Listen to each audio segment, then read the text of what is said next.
চায়। সেজন্য তো প্রতিবেদনের মাঝে আছে, যদি কোনো ভালো মনের মানুষ পায় বিয়ে শাদী করে সারা জীবন তার সাথেই থাকবে। এই বাড়িতে থাকার কোনো ইচ্ছা নেই।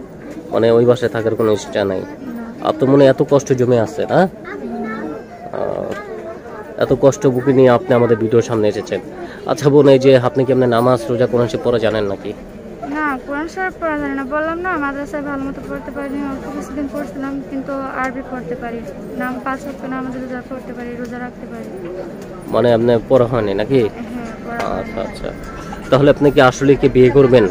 হ্যাঁ, বিয়ে করবো যদি একটা ভালো মনের মানুষ পায়। আমার টাকা পয়সার দরকার নেই, সে যদি আমার 2 বেলা 2 মুঠো ডাল ভাত খাওয়াই রাখতে পারে, কিংবা আমার ভাইটা একটু সাহায্য সহযোগিতা করতে পারে, তাহলেই চলবে। তাহলে আপনার মুখ কি দেখাইতে পারবেন নাকি? না। তো মুখ না দেখলে কিভাবে আপনাকে পছন্দ করবে? যে আমাকে পছন্দ করবে, আমার বিয়ে শাদী করবে, তার সাথে যোগাযোগ হলে আমি তো নিজেই তার মুখ দেখাবো। মানে বিয়ে শাদী পরে মুখ দেখাবেন, আগে দেখাবেন না? না, আগে দেখাবো, সমস্যা নেই, যার সাথে আমার সম্পর্ক হয়েছে। কিভাবে দেখাবেন? এখন তো ডিজিটাল যুগ, সবার হাতে স্মার্টফোন আছে, সে যদি যোগাযোগ করে মোবাইল ফোন থাকে, তাহলে ভিডিও কলের মাধ্যমে তাকে মানে ভিডিও কলের মাধ্যমে দেখাবেন? তাহলে আপনি আসলে বিয়ে করবেন না? আপনার মনে তো অনেক কষ্ট জমে আছে না? এই কষ্ট কি শেয়ার করার মানুষ তো এখনো কেউ আপনার জীবনে আসেনি। না, তাহলে কি আর প্রতিবেদনের মাঝে আসতাম? তাহলে তো তার হাত ধরে সারা জীবন থাকতাম। সেরকম একটা মানুষের পাওয়ার জন্য তো প্রতিবেদনের মাঝে আসছি।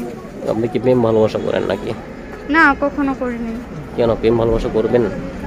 করার জন্যই তো আইছি। বললাম যদি একটা ভালো মনের মানুষ পাই, সে যদি প্রেম করে বিয়ে করতে চায় তাতেও রাজি আছি, সে যদি সরাসরি এসে বিয়ে করতে চায় তাতেও রাজি আছি।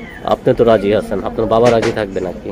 না, আমার বাবারা বলছিলাম, প্রতিবেদনে আসার আগে আমার বাবার সাথে কথা বলে আছে। সে বলছে যদি এমন একটা মানুষ পাও যে তোমার সাথে তোমার ভাইয়ের দায়িত্ব নিতে পারবে, তাহলে তুমি তার বিয়ে করে তার সাথে চলে যাও, আমাদের কোনো আপত্তি নেই। এটা আপনার বাবার কোনো আপত্তি নেই?